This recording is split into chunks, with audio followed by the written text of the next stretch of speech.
Welcome to the first Novara Live of 2024. We are back from our short break, and this is a very big news day. Lots to talk about, lots to catch up on. I'll be joined later by my colleague Ash Sarkar, and coming up later on the show, we'll be discussing South Africa's filing at the International Court of Justice accusing Israel of genocide. Junior doctors are back on strike in England, and we'll be showing a somewhat depressing video about the modern world. Stay tuned for all of that. Israel has now killed more than 22,000 people, with thousands more under rubble. This is in Gaza, of course. More than half of them are women and children. It's an enormous crime, and Israel has so far faced few consequences. And now the country seems intent on broadening out its war. Yesterday, Israel assassinated a Hamas leader in Beirut, the capital of Lebanon. This is part of a report from Sky News. An attack at the heart of the leadership of Hamas. A senior member killed in a strike in southern Beirut, in Dahia. Salah al-Aruri was a founding member of the Al-Qassam Brigades, the military wing of Hamas, and deputy leader of the political wing of the group. Hamas called the attack a cowardly assassination. In a statement released by Hezbollah, it says its hand is on the trigger. So this is an extrajudicial killing of a political leader in a foreign capital. Now that's a highly provocative action, which is why Israel won't formally admit that it was behind the attack. This is Netanyahu advisor Mark Regev being questioned on MSNBC. Don't you expect that a strike in downtown Beirut might lead to a Hezbollah response and open that northern front, which of course Israel and the United States have been very concerned against a second front opening to the north? So I think it's obvious. Obviously, in Lebanon, there are many Hezbollah targets, but whoever did this strike was very surgical and went for a Hamas target because Israel is at war. Whoever did this has a gripe with Hamas. It's, once again, whoever did this, it's not an attack on the Lebanese state. It's not an attack on the Hezbollah terrorist organization. Whoever did this, it's an attack on Hamas. Whoever did this strike, by the way, it was a brilliant, very surgical strike, brilliant strike. And by the way, it was only to Hamas because Israel is against Hamas. Oh no, whoever did the strike is against Hamas. It's kind of mocking us, right? And that could be funny if it weren't about something so serious as if this weren't a government committing genocide, right? They're mocking the world listening to that. One thing Regev was right about is that this strike, whoever did it, was surgical. Salah al-Aruri is the Hamas deputy leader, and he was killed alongside two Hamas military commanders and four other members. No Lebanese civilians were killed, and that's got some asking why Israel couldn't have used more targeted strikes in Gaza. Charlie Herbert is a major general in the British Army. It's a good question to ask. Could they have done it? It's a very different environment, of course, Gaza. Number one, most of the Hamas leadership in Gaza is underground. It's using this tunnel network. So they're very difficult to find and they're very difficult to strike. And when Israel does strike them in Gaza, they obviously need to use bunker-busting munitions, much, much larger bombs, £1,000, £2,000 in order to penetrate that tunnel. So there are significant differences. But I think it is a really good question. Could Israel have conducted a campaign in Gaza that was more precise, used greater distinction, perhaps greater legality, over a longer period to achieve the same effect, but without killing so many thousands of civilians? And I think the question there is undoubtedly they could have done. But of course, ultimately, Wilf, there is no military solution to this campaign. Ultimately, this requires a parallel political track. There's not going to be any decisive military victory, irrespective of how that campaign is fought in Gaza. So he was talking there about the fact that Hamas are underground in Gaza. Now, that obviously does make it more difficult to take out targets with drones, for example. You will have to use heavier bombs. But there is another reason why Israel's campaign in Gaza could be less targeted, and that's because it appears to be ethnic cleansing, not a counter-terrorism operation. Now, we'll be discussing in detail later in the show the charges of genocide against Israel, the ethnic cleansing we're seeing. For now, though, we're going to stay on the possibilities of this conflict spreading, and we can turn to Iran, which itself was subject to 2 bomb attacks today. This was the moment the first blast occurred in the city of Kerman during a ceremony near the tomb of Qasem Soleimani. He's the Iranian general who was assassinated by the US 4 years ago today. A second blast struck minutes later, which killed many people who had rushed to the scene of the first. Iranian officials have said the bombs killed 103 people and injured 171, making it the deadliest attack in the Islamic Republic in decades. Iranian officials have called the attacks an act of terrorism, and state television has reported that the two bombs were planted on the route of the ceremony and then detonated remotely. No group or state has claimed responsibility for the bombs. Earlier today, I spoke to Vice President of the Quincy Institute, Trita Parsi. He's an expert on Iran and author of the book Treacherous Alliance on Israeli-Iranian Relations. I began by asking Trita for his response to that explosion in Iran. Clearly, speculation immediately goes to Israel, and I think it is quite likely that the Israelis may have had a hand in this. But there are also other potential culprits. I mean, you have the Islamic State of the Khorasan province, who have been operating in Iran before, have conducted terrorist attacks there before, and of course, plenty of them in Afghanistan. You also have the MEK terrorist organization, who has been on the US's terrorist list, as well as the European one, were taken off it for very political reasons, but have largely remained true to its terrorist roots. But even if it is the MEK, it actually would mean that there is some sort of Israeli dimension likely, because the MEK is the group that the Israelis used earlier on to penetrate Iran and conduct assassinations of Iranian scientists, for instance. If there's a more direct involvement by the Israelis in this, which we, of course, at this point don't know for certain, then it would be a break with the type of attacks the Israelis have done in Iran in the past.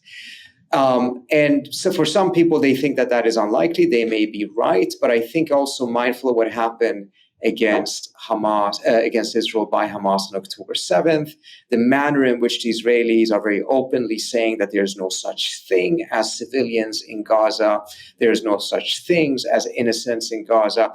We may have seen a broader shift in perspective on the Israeli side, in which attacks of this kind, which they may have shunned in the past, are things that they're willing to consider now, because the gloves are off, essentially. One attack we are more sure about the culprit is the assassination of a Hamas leader in Beirut.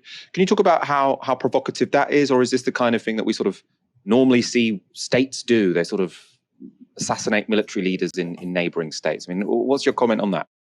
Actually, we didn't seem to see this in a manner in which one could say that this is some sort of a norm that has been accepted. But after the global war on terror and the way the United States justified its attacks against military assets in other countries that the U.S. said were terrorists, we have now seen a mushrooming of other states also doing it using the same justification. We see the Iranians use it in Iraq, the Turks are using it in Syria, the Azerbaijanis used it in Armenia, the Russians use it in Ukraine, the US continues to use it throughout the Middle East, and of course the Israelis use it. The Israelis used it long before, but now they have an easier time justifying it using that norm if they so choose. But what I think is the biggest issue here is not necessarily that this is a break or a particularly different manner of conduct by the Israelis, is that it's taking place in the context in which it's very clear that such a step at this moment will be seen by Hezbollah as a provocation that many very well may risk a broader military confrontation, one that the Israelis increasingly seem to want. The United States doesn't seem to want it, but the Israelis do want it. And that raises the question as to whether these attacks, and potentially the one in Iran as well, are part of a pattern of provocations in the hope of getting a response that would provide a pretext for widening the war. So could you sort of explain for our audience why Israel might want to do that? Because obviously opening loads of new fronts in a war is a risky thing to do. So why might that be something that's desirable for the Israelis? Well, first, when it comes to Lebanon and Hezbollah, a new paradigm seems to have taken root in Israel, in which the argument essentially is Israel thought that it could manage the threat from Hamas, It was proven wrong. It cost them a lot of lives. And as a result, that's out. No more managing of threats. You have to eliminate them. And you simply cannot expect that Israelis should live next to Hezbollah just miles away north of the border in the manner that the Israelis live next to Hamas in Gaza. So the thinking there is, in order for these Israelis to be safe, you have to either eliminate Hezbollah or to push them further north so that their ability to be able to conduct an attack such as the one that Hamas did simply will not be in the cards. So you've gone from managing the threat to eliminating the threat. That's first when it comes to enlarging the war in Lebanon. According to the Biden administration, incidentally, this is what the Israelis wanted to do from the outset after October 7th. And the Biden administration claims that it managed to talk the Israelis out of. We seem to be back to square one, however, because the Israelis are moving in this direction while the United States continues to insist that it does not want to see such an escalation. When it comes to expanding the war to Iran, we have to remember this is what the Israelis have been doing for the last 20 years. From the last 20 years, the Israelis have wanted to see the United States attack Iran militarily. And part of doing that, one potential pathway for that, was for the Israelis to do something provocative that would have generated an Iranian response, which would then have brought a bigger war that brought the U.S. into it. So, what you have now is a president that appears to be more deferential to the Israelis than any of the previous ones when it comes to this score. I mean, previous presidents actually did quite a lot to prevent the Israelis from going to war with Iran, including Biden's former boss, Obama. But the manner in which Biden has been so deferential to the Israelis on Gaza may be perceived by the Israelis as an opportunity in which the thing that they have tried to do for 20 years and have failed finally may be possible because of the way that Biden is likely, or they think Biden is likely to go along with it, or at least accept it. I suppose I want to sort of distinguish between sort of going along with it and accepting it, because there's one thing which is sort of the Americans to sort of say, okay, yeah, you can go to war with Lebanon now and we'll also sort of cover your back diplomatically. The other sort of extreme, well, not the other extreme, sort of along that spectrum is the Americans say, we will join you in this war. And I suppose to what extent does Israel need the Americans to get militarily involved? Or do they feel that they can sort of take on Gaza, take on Lebanon, potentially take on Iran all by themselves? You absolutely have to make a distinction there. And I think the Israelis are not counting on the Biden administration accepting in the terms of giving a green light. That's why they need a provocation to generate an attack by the other side that will then give the pretext for an Israeli attack. And after that, similar to what happened when Hamas attacked Israel, the calculation is that whatever hesitations and opposition existed before, they will be largely weakened as a result of either Hezbollah or Iran having attacked Israel. But to get to that point, you may need provocations or a bit of an escalatory ladder that kind of gives the Israelis some plausible deniability. Again, similar to October 7th, history started on October 7th, not the previous 75 years of occupation, et cetera, et cetera. As to whether the Israelis can do it on their own. Look, the Israelis actually cannot continue the war in Gaza on their own. In the absence of constant replenishing of ammunition and weapons shipments by the United States, according to an Israeli general himself, the Israelis would have to stop the war rather quickly because they simply don't have the ammunition and the weapons available to conduct that type of a war for that long, particularly mindful of the very large number of munitions that they're dropping on Gaza. Similar thing would happen with Lebanon. It certainly was the case in 2006. But when it comes to Iran, I think the Israeli calculation from the very beginning has been they cannot defeat Iran militarily because of distance and many other reasons, but they can do something that they believe can drag the U.S. into the war, and that would, of course, dramatically change the equation. That was Trita Parsi speaking to me earlier today about a very, very worrying moment. I mean, as we're going to talk about, we don't need speculation to talk about how worrying and concerning what is going on right now. The ethnic cleansing of Gaza is already horrific enough already. But if this did become a regional war, that would mean a lot more people dying, a lot more civilians dying. and a lot more instability in the region, ISIS-style state collapse, where you really can't guess what would emerge. And my concern here is that, so I suppose the narrative at the beginning of this war was sort of how much can Israel get away with in Gaza without the axis of resistance? So that's sort of Iran, Hezbollah, the Houthis, sort of making or creating consequences for Israel. Say, if you cross this line, I mean, people used to talk about if there's a ground invasion, Hezbollah will have to respond. And it seems up to this point that Hezbollah, Iran, really haven't been that keen to get involved. They don't want to get drawn into this war because they understand what the consequences would be. But it seems to me that Israel is kind of gagging for this to expand. I mean, the assassination of someone of a Hamas leader in Beirut. Now, I've got absolutely no idea the source of this bomb in Iran. I know lots of analysts have said this does not sort of have the fingerprints of Israel on it. It doesn't seem to be what they would normally do. But their actions do seem to me to be provocative in many different ways.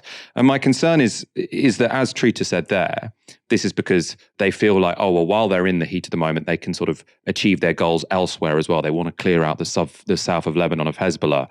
They want to weaken Iran in the region. But I also think that expanding the war could serve another purpose, which is that the more chaotic this gets, the more Israel thinks it can get away with in Gaza, right? So I think they understand that what they're doing in Gaza is illegal. The ethnic cleansing of the Strip is illegal. Killing all of these civilians is illegal. But if they can say this was under the cloud of an existential war, if this becomes all-out war between Israel, Lebanon, Iran, and the Americans are involved, they can just sort of basically do what they want under the cover of war, create new facts on the ground. You get to the end of the war and say, oh, well, in the middle of that war, it just so happens that we cleared 2 million people out of Gaza and we're not going to let them back in because of what happened last time. That's what I'm worried about here. For weeks now, Israel's war on Gaza has been described by scholars and activists as genocidal. But at the end of December, South Africa became the first country to make that case formally to the International Court of Justice. The Israeli government has responded aggressively. Here is Israeli government spokesperson Eylon Levy. The State of Israel emphatically condemns South Africa's decision to play advocate for the devil and to make itself criminally complicit with the perpetrators of the October 7 massacre. On October 7, South Africa openly aligned itself with the Hamas rapist regime when it blamed Israel for Hamas's violation of the ceasefire and covered up Hamas's crimes against humanity. It is now aiding and abetting that machinery of genocide. In giving political and legal cover to the October 7 massacre and the Hamas human shield strategy, South Africa has made itself criminally complicit with Hamas's campaign of genocide against our people. It shares culpability for the tragic loss of human life. The State of Israel will appear before the International Court of Justice at The Hague to dispel South Africa's absurd blood libel. How tragic that the rainbow nation that prides itself on fighting racism will be fighting pro bono for anti-Jewish racists. How disgusting that the rainbow nation, which fought against racism, would accuse Israel of genocide. Maybe it's not a coincidence, right? Maybe it's not a coincidence that the state, the nation that fought against apartheid and won, is now taking the lead when it comes to trying to hold Israel to account, the other apartheid state, right? And you heard Eylon Levy there say South Africa's decision to play advocate for the devil. Now that's a pretty crazed style of language to be using from a government official, and it couldn't be further from the measured forensic case that South Africa builds against Israel in its 84-page submission to the court. They're asking the court to impose, quote, provisional measures to prevent Israel from carrying out further genocidal acts against the Palestinians in Gaza. This is how the filing begins. The acts and omissions by Israel complained of by South Africa are genocidal in character because they are intended to bring about the destruction of a substantial part of the Palestinian national, racial, and ethnical group, that being the part of the Palestinian group in the Gaza Strip, Palestinians in Gaza. The acts in question include killing Palestinians in Gaza, causing them serious bodily and mental harm, and inflicting on them conditions of life calculated to bring about their physical destruction. The acts are all attributable to Israel, which has failed to prevent genocide and is committing genocide in manifest violation of the Genocide Convention, and which has also violated and is continuing to violate its other fundamental obligations under the Genocide Convention, including by failing to prevent or punish the direct and public incitement to genocide by senior Israeli officials and others. Now, defending Israel against those claims, we can show you spokesperson Eylon Levy again, who went on to say this. While the Hamas rapist regime does everything to maximize civilian casualties with its despicable human shield strategy, Israel is employing measures unprecedented in the history of warfare to minimize civilian casualties. We have been clear in word and in deed that we are targeting the October 7 monsters and are innovating ways to uphold international law, including the principles of proportionality, precaution, and distinction in the context of a counter-terror battlefield no army has faced before. It's like watching a pantomime, isn't it? It's just like, how sort of hyperbolic can he get in his language when they're the country committing genocide, right? In my opinion. How do those claims he made there stack up against the evidence South Africa has compiled? Well, Levy mentioned the principles of proportionality, precaution, and distinction. But the death toll in Gaza now stands at over 22,000. That's according, of course, to the Gazan Health Ministry, whose numbers always add up.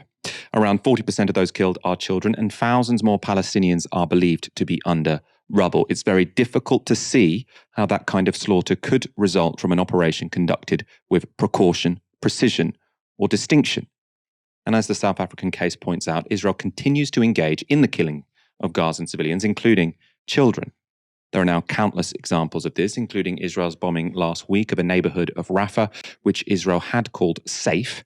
20 Palestinians were reported killed in the attack, and among the injured was this young girl buried in the rubble. She survived, but in a single day, 210 Palestinians were reported killed across Gaza. South Africa also accuses Israel of, quote, imposing measures intended to prevent Palestinian births.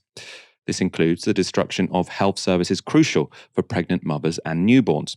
On Tuesday, Israel bombed a hospital in Khan Yunis. UN worker Gemma Connell gave this report to the BBC. This afternoon, I went to visit a hospital, the Al Amal Hospital in Khan Yunis, just a little bit north. It had been hit by a strike this afternoon. There was a huge hole in the wall.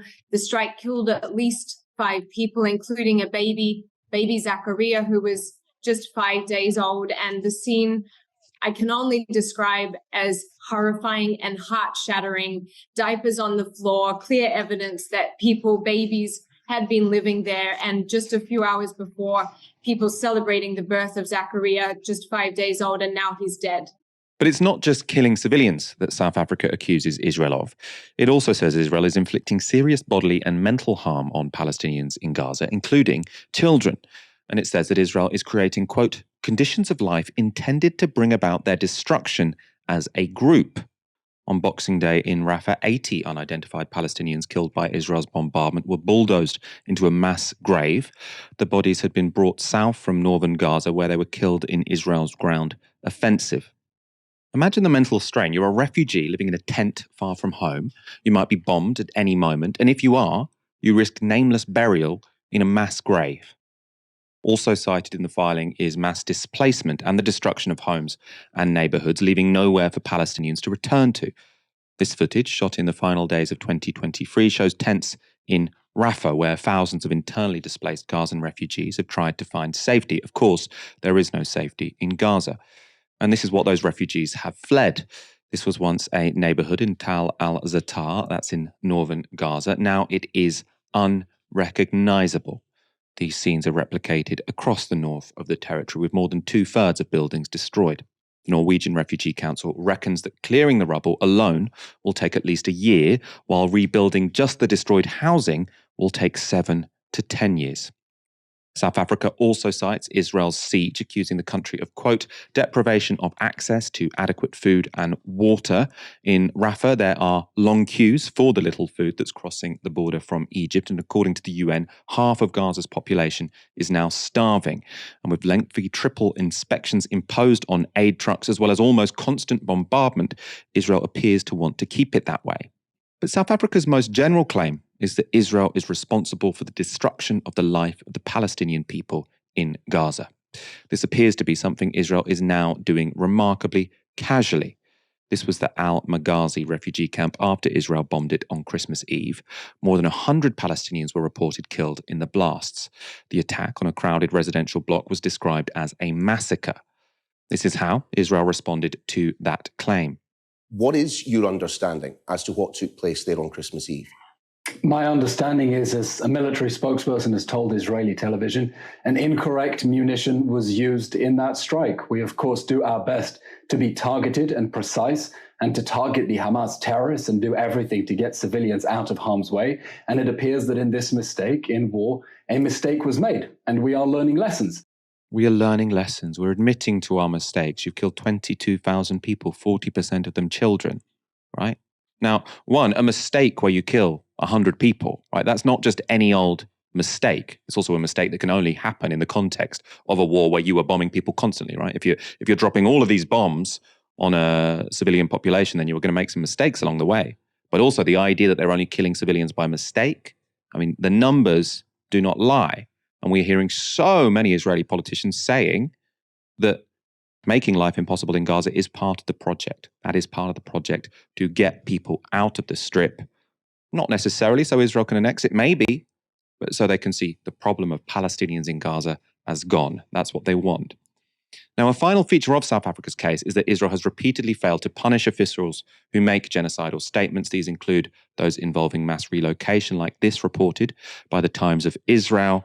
Israeli officials are currently reported to be in talks with countries, including the Democratic Republic of Congo, to serve as destinations for the, quote, voluntary migration of Gazans. Now, of course, that migration wouldn't be particularly voluntary when your homes, livelihoods, and families have been destroyed. And when you're constantly trying to avoid bombs falling from the sky, right? You cannot call that migration which was done by choice.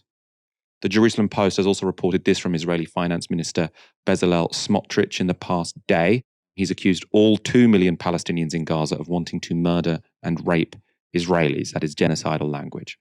Smotrich is just the latest Israeli government or military official to try to justify genocide in Gaza by demonizing Palestinian civilians.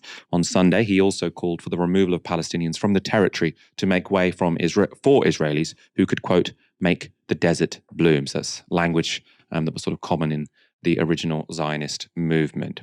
He went on to say this: let's think out of the box. If in Gaza there will be 100,000 or 200,000 Arabs and not 2 million, the entire conversation on the day after will look different. So that's what I've been talking about, changing facts on the ground. What Israel wants to do is change facts on the ground in the heat of war. So afterwards they can say, oh yeah, I mean, we didn't really want to do this, but we're not going to bring them back now, are we? Obviously in a peaceful, normal situation, it's going to be very difficult to get the international community to agree for the mass expulsion of 2 million people. But if you can say, oh, this was just an accidental consequence of war, and now it's happened, you know, we didn't want to kick them out, but now they're out. Why would we let them back in? That seems to be Israel's strategy. The US has called these statements inflammatory and irresponsible, but so far not a word from Israel's Prime Minister Benjamin Netanyahu. And of course, the United States will keep arming Israel and Benjamin Netanyahu to the teeth.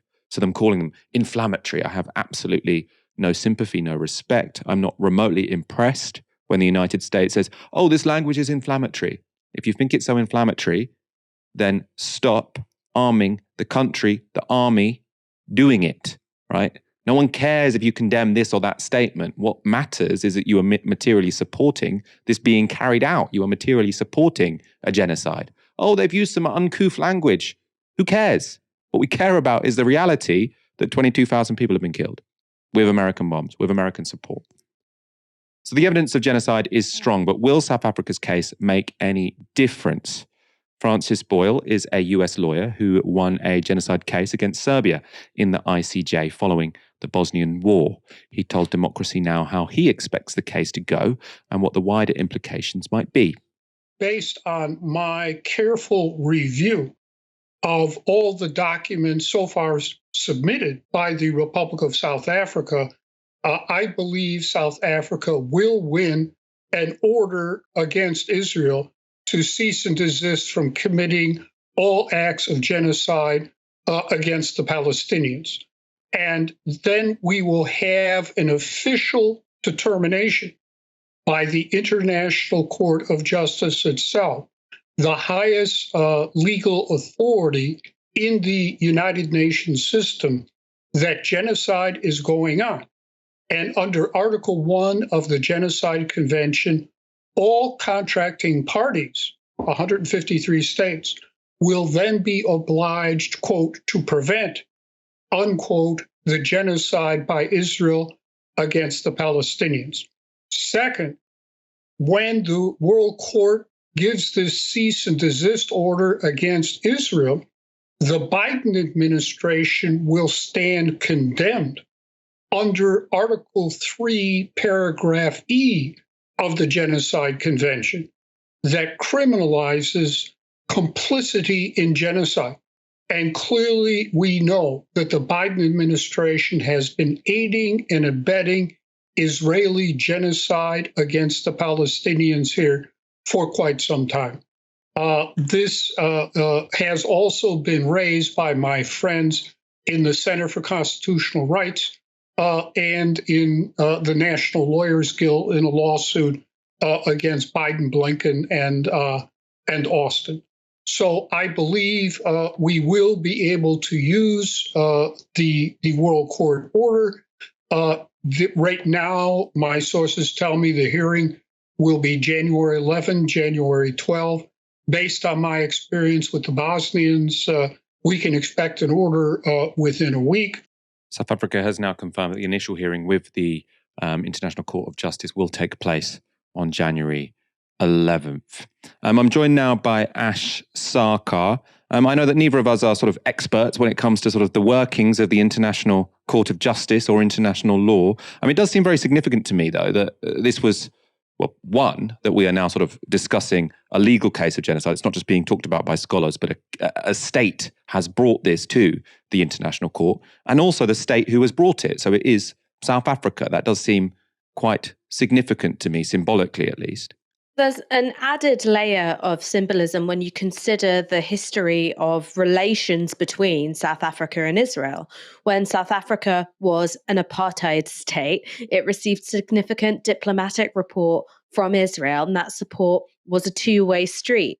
It's always been, I think, a matter of embarrassment for Israel that the claim that it is maintaining an apartheid regime over the occupied West Bank is one which has been supported by not only South Africa, the state, but the individuals who participated in the anti-apartheid movement and who helped usher South Africa into a democratic era. One of the things that you often hear from apologists for the Israeli state is that to call it an apartheid state is an insult to the severity of what went on in South Africa, whereas actually South Africans who lived under apartheid saying, no, what you are doing is apartheid.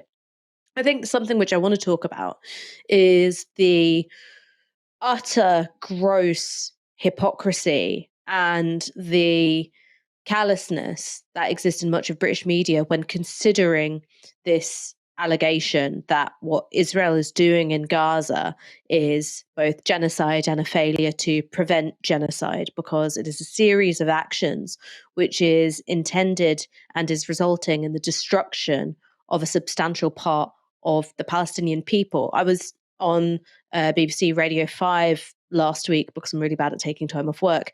And one of the individuals who was on the panel with me is someone who is sort of positioned as something of a foreign affairs expert. In one section, we were discussing Ukraine. It'd been the night after a significant barrage of bombing by Russia against the city of Kyiv. I believe 16 people were killed. And every one of those 16 civilian deaths is an abomination, right? Each one of those civilians didn't deserve to die, and each one of those civilians is evidence of a war crime committed by the Russian state. And this was something which this particular individual, this foreign affairs expert, was very happy to say, quite unequivocally. He said, this is happening because Russia wants to cause as much suffering to the civilian population of Ukraine as possible. The next topic was Gaza. And he just said, well, that's urban warfare. I don't want to minimize the suffering of the Palestinian people, but it's urban warfare. Everyone knows that's really difficult. So a conflict which has killed about 10, 11,000 people in the space of 2 years, that is rightly being condemned. But a completely asymmetric bombardment of an open-air prison, which has killed at least 22,000 people in the space of 3 months. Oh, that's urban warfare. I don't want to minimize the suffering, but I guess that's war. And I refer to it as ethnic cleansing. His excuse was, well, it can't be ethnic cleansing because these aren't people who are being forced across borders. And also, the Israeli army drops leaflets. Now, one, the definition of ethnic cleansing has never been the displacement of people across borders. There's such things as internally displaced persons. The crime against humanity of forcible transfer, again, it doesn't have to be across borders. And secondly, as you pointed out, Michael, yes, the IDF has been instructing civilians to leave particular areas. That's not to go to safe areas. The New York Times investigation has found at least 200 occasions in which civilians have been killed after being instructed to move to an area that they have been told to move to because it was supposedly safe. Now, that is not the actions of an army which is trying in any meaningful way to prevent the loss of civilian life. This is an army which wants to do the bare minimum to secure the diplomatic cover of Western nations, and in particular the United States. It's got nothing to do with the preservation of life at all. And what is deeply frustrating about the way in which the South African indictment of what Israel is doing in Gaza has been reported in the British press has been almost like something of a tiff. So, Israel is outraged at this very substantive legal argument being made by South Africa. It is presented as if it is just a mudslinging match rather than a proper attempt to use the institutions that we have, which are intended to try and uphold and implement international law, to try and stop a crime against humanity in its tracks. And that is, I think, a failure of a baseful duty to truthfulness amongst the British media. I think it speaks to the deep pro-Israel bias that exists within British media. And I think it also speaks to a profound racism against the Palestinian people, which renders their suffering minimal compared to the scale on which it actually exists. So many of our audience will have seen significant people in the mainstream media and politicians. All of our leading politicians essentially seem to have a very different approach to Palestinian lives to Ukrainian lives, right? That doesn't mean they should start valuing Ukrainian lives as lowly as they do Palestinian lives. It means that we should raise up everyone so that we sort of recognize that actually universal human rights matter. Just a clarification, I know you said 10 to 11,000 people have been killed in Russia's war on Ukraine. That's the civilian casualties. Now, of course, in law and ethically, we might, say killing civilians is worse than killing military. But, I think people in the Ukrainian military, or people in most militaries, they haven't always chosen to do it. I mean, in Ukraine, they definitely haven't chosen to do it because they've been conscripted to do it. So that's why if you start a war of aggression, I do think you're responsible for the military people you kill as well as the civilians, even if it's not sort of the same kind of war crime. England's junior doctors have begun a 6-day strike. It's set to be the longest strike in the history of the NHS, and it means that around half of England's doctors will stop working. NHS bosses say that in many areas, routine services will come to a halt, but doctors say they have no choice but to strike after the government missed every opportunity to reach a deal with them. Rob Lawrenson is co-chair of the British Medical Association's Junior Doctors Committee. He explained to Sky why the strike is happening. The government have failed to present us with a credible offer. We opened negotiations in October and November when the government finally re-invited us back in after 6 months of silence. And we agreed a deadline and a time frame for those talks to occur. But the government failed to present us with a credible offer that would be able to see doctors find their pay restored back to 2008 levels and reverse the 26% deep pay cuts that doctors have had. The doctors are calling for pay restoration. They say they've suffered a 26% real terms pay cut since 2008. That's in the context of rising workloads and waiting lists at record highs. What the doctors say they want is for those cuts to be reversed, which equates to a 35% uplift. But they've also been clear that they're prepared to consider any credible offer. Last year, the government abandoned negotiations and imposed an 8.8% pay rise on the doctors. That's nominal, of course, not real. In December, the doctors rejected a new government offer of a below-inflation 3% increase this year. Speaking on Radio 4's Today programme, junior doctor Vivek Trivedi explained why. Would you accept a lower pay offer, perhaps with the promise of future talks on pay restoration or changes to the pay review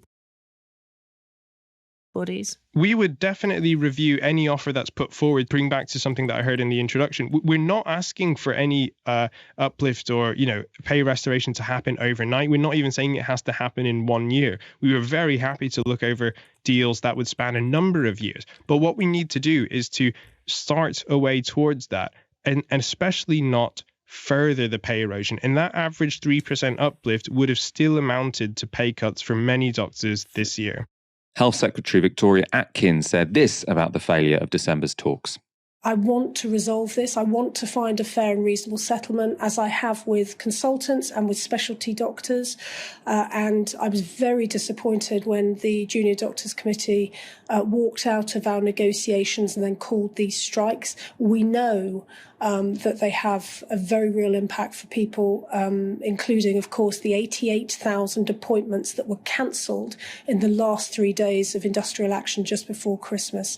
And so I very much hope that the Junior Doctors Committee will call off the strikes, and then we can get back round the negotiating table to ensure that we can find a settlement for patients. What Atkins is admitting there is that the government won't even negotiate while the doctors are on strike. But is that a reasonable position? And is it one that puts patient safety front and centre? Here's Vivek Trivedi on Radio 4 again. What the government is saying in terms of the negotiations, that while the strike action is going on, while there's threat of strike action, it's not possible for them to hold negotiations. So why not pause the industrial action to allow talks to take place? So that's a rule of their own making, which there's no law that prevents them from talking to us while strike action is happening. And in fact, we saw this same government adopt a different approach when they were dealing with the criminal barristers. They negotiated with the barristers and stopped them from striking whilst they were striking by coming up with an offer that was appropriate to put to their membership. But in terms of pausing strike action, we've seen what happens when we don't call for strike action. We were raising concerns about pay for months, if not years, prior to calling for strike action, and were ignored by the government. The nurses are still in dispute, but they're not striking, and the government is ignoring them. The situation for junior doctors in England stands in stark contrast to that of their colleagues in Scotland. Last year, Scottish doctors balloted for industrial action over pay, but the SNP government agreed a 17.5% increase over 2 years, as well as a promise to work towards pay restoration over time. 82% of the BMA's junior doctors in Scotland agreed to the terms, and all strikes were averted. Scotland's First Minister Humza Yousaf was keen to draw attention to that successful strategy today, saying this: 6 days of junior doctor strikes in England, all because of a UK government that chooses tax cuts for the wealthy over paying NHS staff fairly. We have taken different choices in Scotland and avoided a single day of NHS strikes. Our budget gives the NHS a real terms increase. Earlier today, I spoke to John Puntis. He's co-chair of Keep Our NHS Public and a retired consultant paediatrician with 40 years of experience in the NHS. I started by asking him about the impact that these strikes will have. The damage is actually quite difficult to quantify, but the key thing is that consultants as senior staff will have been prepared to step in and certainly deal with emergency situations, intensive care and what have you. They will be taken away from their normal activities of outpatient clinics, and that's where the main impact will be. Does it matter that outpatient appointments are cancelled? In some situations, no, but in others, yes. But overall, it's very difficult to quantify. I think with the preparation that has been made and the consultant cover, the damage will be, I think, limited. It will be confined as much as possible. And will this strike be especially problematic for the NHS because of the time of year it's taking place? Obviously, we're used to hearing about winter crises. At the moment, there are high levels of COVID and various other respiratory diseases sort of circulating. Can you talk about the time of the year that this is taking place? I mean, I retired 5 years ago now from an acute specialty, but I am in touch with both junior and senior doctors who are still working. And to be honest, no one really talks about the winter crisis anymore because it goes on all year. So things are really very busy in hospital pretty much all year round. And there are some fluctuations, I would accept that.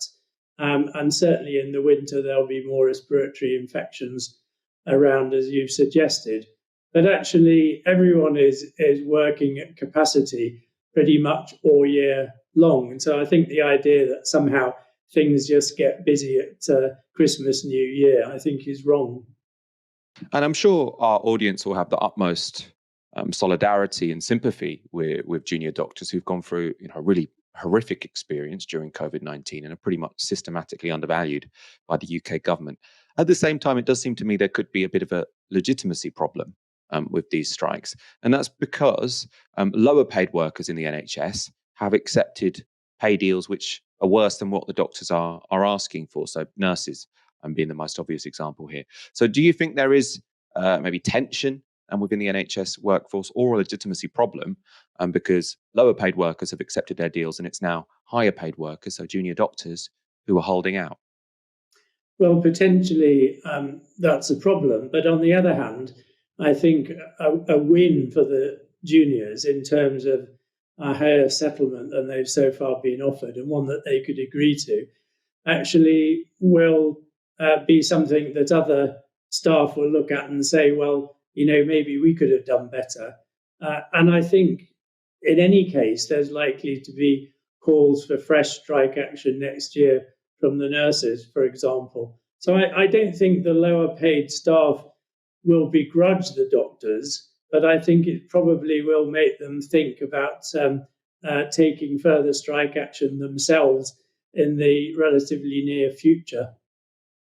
And it seems likely that these strikes will be continuing into the next general election.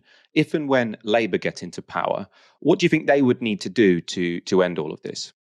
Well, I hope that they would concede to the junior doctors a higher pay rise has been offered so far, that they would put in place some mechanism to bring about full pay restoration over a relatively short period of time, that they would take moves to make the review bodies more independent of government when it comes to recommending pay rises for staff, and that they would also be happy to discuss how to prevent such major erosion of pay as we've seen over the last 13 years, which has actually now culminated in this strike.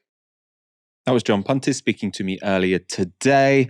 But what did the public think of the strikes? Well, the most recent polling is from September. And back then, YouGov found that voters blamed the government more than the BMA for the disruption. That was with 45% saying it was the government's fault. Just 21% thought the BMA was to blame. Also in September, an Ipsos poll found that 53% of the public supported the doctors, and that was down 1% on a similar poll in April. My colleague Ash Sarkar has appeared on Good Morning Britain, where that slight slip in public support came up. Does it matter that they do appear to be gradually losing public sympathy? They've still got a lot, but they seem to be... I think it is deteriorating because it's been going on for too long. So, it does to the government. Well, the thing is that doctors are voting with their feet at the moment. 4 in 10 junior doctors report that they will consider quitting if they can find a different job. You have an exodus of doctors moving to Australia. Now, these are doctors who've been trained on our taxpayer dime. So public sympathy, of course, is important. But what's more important is that if we continue along these lines, where junior doctors' pay has been devalued a huge amount since the Conservative government came in 2010, we won't have an NHS at all. I agree it has been devalued, but so has many other people's pay in the public sector. And let's not forget the private sector. It's but the same has happened there. I know they're a special case, but not that special that they can be paid well, quite 35% more. Our lives are in their Exactly. hands. And there is a Hippocratic oath they take, which says that they will not do anything that harms patients. Yeah. What is this strike doing? It's harming patients. Although working long hours and not being properly valued, they might argue harms patients as well. It seems really, I think, unfair to sort of throw the Hippocratic oath against the doctors when it comes to them sort of fighting for pay and conditions. Because it's essentially saying, oh, you've taken this really tough job with a lot of responsibility, and because you've done that, I'm afraid you're not going to be able to fight for your rights. Right? So we as journalists, we might be able to sort of say, oh, I'm not going to do that job if I don't get paid this much. But you guys, you have a moral obligation to sort of just take it. Ash, I know you've sort of been going on the media discussing this. I suppose I find it, to be honest, the answer there from John was effective, I thought. But I think one of the strongest arguments is when they say, well, the nurses accepted it. Why are the doctors holding out for longer than everyone else in the NHS when actually, they're relatively well paid, both compared to their colleagues and compared to the country at large? How do you respond to that kind of push? So the first thing is that it's up to a trade union to democratically decide its strategy. If a different trade union takes a different approach, it's kind of up to them. But what you've seen with more militant trade unions is that they've often been better at both defending existing rights and conditions and also bettering them. So that would be the thing that I'd say. It's not about having to sort of decide between, the nurses and the doctors, like, oh, okay, well, what's a reasonable amount to accept? It's sort of, that's if you've got the leverage and you've got a mandate for it, your mandate is to sort of see how far you can push that leverage. That's what I think the job of organised labour is to do, really. The second thing is that when you look at the devaluing of junior doctors' wages since 2008, it really has been astonishing. We're talking about 35%. That is alongside increased costs of study, which, of course, nurses are hit by as well as the scrapping of the nurse training bursary, and an increased cost of living and a staffing crisis because people who are trained here are working elsewhere. So if a pathway towards a 35% restoration is what's needed to have adequate staffing in the NHS, well, that's what's needed. I find it kind of ironic that right-wingers are all up for market forces, supply and demand in every other aspect of our lives. But when it comes to people making a choice about where they want to work according to what they're being offered, suddenly they absolutely can't abide it. And ultimately, who is it that's losing out? It's patients. It's all of us who are reliant on a functioning NHS. So that, for me, is the case I make. Is it's not really about the morality. It's not really about going like, oh, are you asking for too much compared to this other group of workers? For me, it's about going, okay, well, what does this union have a mandate for? Do they have enough support amongst their membership for a particular strategy? And then they've got to go for it. The new year is a time to make plans for the future and also to reflect on where we currently are. Are we happy with the direction of our lives? And are we happy with the direction of our society? Well, on the latter front, a viral video on Twitter has me a little bit worried. This was the scene as Paris entered 2024. You can see thousands of people amassing to watch the city's firework display. But from this perspective, at least, it appears every single one of them had turned up to the event to experience it via their phones. Now, presumably, each of them will upload an identical video to Instagram or TikTok or wherever else they go to harvest views. You can see some people engaged in reality. If you zoom in here, you can see Palestine flags being waved by a few people in the crowd, but that hasn't distracted everyone else from filming the fireworks on their iPhones, as I say, presumably to upload the same video that everyone next to them has also uploaded. Everyone next to them, everyone in front of them, everyone behind them, I also assume. I don't know about the French TV schedule, but I imagine that their state broadcaster like ours films those fireworks and puts it on TV. Now, Ash, it's an interesting juxtaposition. A small group of people trying to draw attention to an ongoing genocide and everyone else glued to their phones, all to record exactly the same video. Michael, you're truly in your uncle era. Mm. Like 2024 rolled around and you were like, why do you buy the jeans that already have the holes in them? Why is everybody filming the same thing? I agree with both of those. I mean, look, I do actually agree with you. And this is an area where I do actually feel quite like crotchety and conservative, which is that if constant attachment to smartphones and viewing everything through a screen was actually better for human relationships and made us feel closer to a sense of community, capitalism wouldn't be shoving it down our throats as the main way to live and the only way in which you can do things like, you know, have a job and, you know, find a place to live and interact with the state. I think that these are profoundly socially isolating pieces of technology and have been designed in such a way to make us dependent on them. So one is you're dependent on social media for those little explosions of dopamine which occur in your brain. And two, you're less able to seek out that kind of social fulfillment in real life because you've become less well adjusted as a person, and so is everyone else all around you. And I say this as someone who probably has a really unhealthy relationship with our phone. I'm not saying this as someone who's, you know, like, yeah, like I just take time to go out and like smell the flowers and touch grass. I don't touch grass.